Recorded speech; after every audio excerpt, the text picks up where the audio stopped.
Let's bring in Jalen Rose. Jalen, Michael K. Donald, Greco, Ryan Rucco. How you doing, my friend?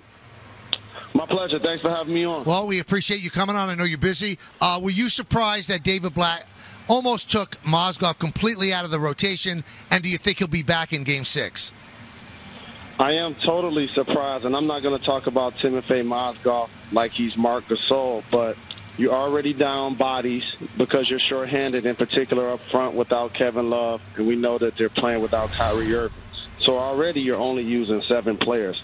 So just for depth, plus using a player that was productive in the previous game, 28 points, 10 rebounds, you want to put him out there for that reason. Also, to give Tristan Thompson a blow, and when LeBron James is out of the game, he's a guy that can finish around the hoop, and he's shown that he could draw a double team because they were double teaming him the first part of the game. So he definitely deserves more minutes. I think he will get more minutes in the next game. Well, Jalen, the thing that surprises me, but I thought it was broken down very well during the broadcast of the game. I believe it was Jeff Van Gundy. LeBron not getting calls. I mean, this is the greatest player on the planet, and he doesn't get calls. And I wonder if Van Gundy showed one of the replays, because when a player hits him, he usually bounces off. So is it fair that sometimes when the official looks at it, they don't see it the right way because it's the reaction of the player, because he's such a physical specimen that maybe they don't appreciate when he does get hacked because he's got such a big body that he's not affected by it? And plus, basketball has always been subjective. What's a travel call? What's 3 seconds? What's a call at the beginning of the game, the end of the game? What's a rookie call? What's a veteran call? But when you look back at all of the superstars, especially one that's won 4 MVPs, you would think LeBron James will get more free throws. But look no further, because that's going to happen tomorrow night. I guarantee you might as well write 15 or 20 free throw attempts down for LeBron James, because any incidental contact will be getting called in Cleveland in a closeout game opportunity for the Warriors. Were you surprised, Jalen, during the press conferences post-game, that LeBron felt the need to say he's the greatest player in the world? I was not surprised. I actually thought it was important. Here's why. He's representing the city. He's the homecoming king.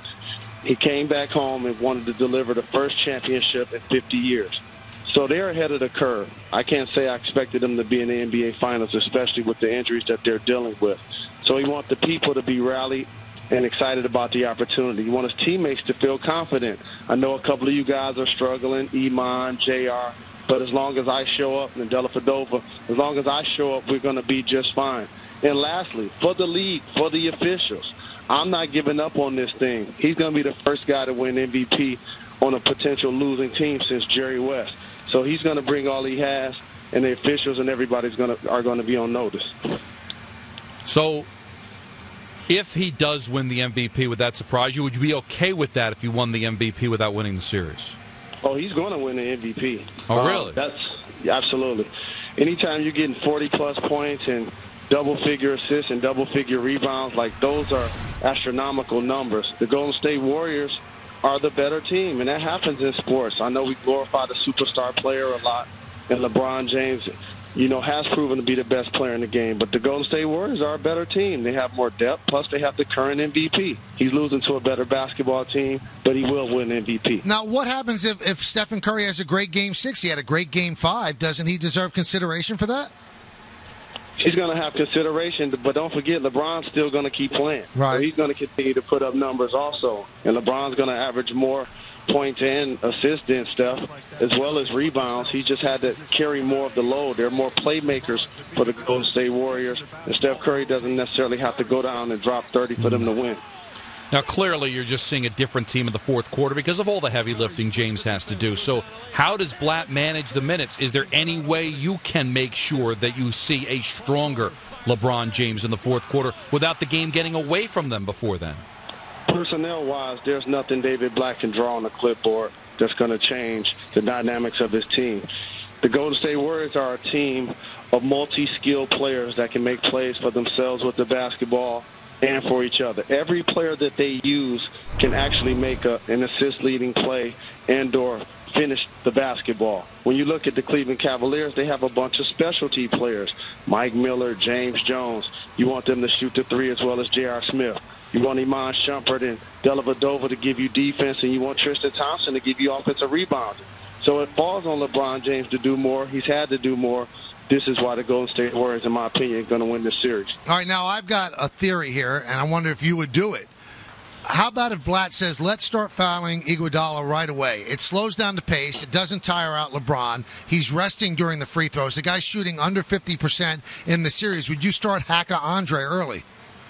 You 100% can't do that, and here's why. Because the Golden State Warriors are going to get into the bonus so fast, then all of a sudden you got Klay Thompson, Steph Curry, who are 85, 90% free throw shooters, actually going to the line, getting themselves going, plus putting points on the board, stopping the clock on the road. So if you're the Cleveland Cavaliers, it's something you can employ the last 5 minutes of the game, but you can't afford to give the Golden State Warriors points. I don't think he's going to miss 9 in a row. And by the way, that is atrocious to be a perimeter player and you can't make free throws. Yeah, and what do you do about that? There's nothing. That's a complete mind game for him, right? Is there anything physically he's doing? That's what I love about basketball, is because you can't master every skill. And Andre Iguodala has been terrific. He's taken the ball from LeBron James in one-on-one situations, created a mismatch, getting in the starting lineup, knocking down threes, exploding to the basket and finishing. But once he goes to that free throw line, that's where he struggles. And so it's going to be up to him to step to the line and knock him down. If he can't, I don't think the Cavs still are going to do it until the last 5 minutes of the game. Talking with Jalen Rose, our very own here on the Michael K. Show now. We'll ask you the question that you might have heard when you were on hold. If you switch LeBron and Curry on these two teams and the other guys remain the same, I mean, do the Cavaliers even win a game with Curry on their side? They win a game because for anybody that's watching basketball right now, nobody, shakes and handles their business with the basketball better than Steph Curry. Like, the couple of moves he did at the end of the game yesterday, off the dribble, between the legs, behind the back, falling away, getting it off of 0.4 seconds, contested over Dellavedova, contested over LeBron James, multiple shots contested over Tristan Thompson, and he's clutch as well.